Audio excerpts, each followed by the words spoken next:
Another day at the bird feeder. Rusty makes a brief appearance, climbing the tree behind the feeder, before doubling back to the ground. The signs of Rusty's mange persist, a reminder of the challenges faced by wildlife.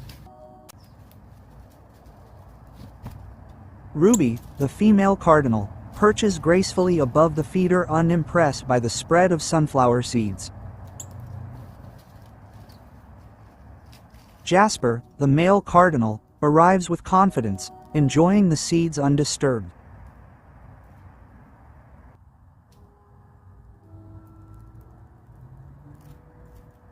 In the soft light of the day, the feeder sees its regular visitors, each with their own habits and quirks.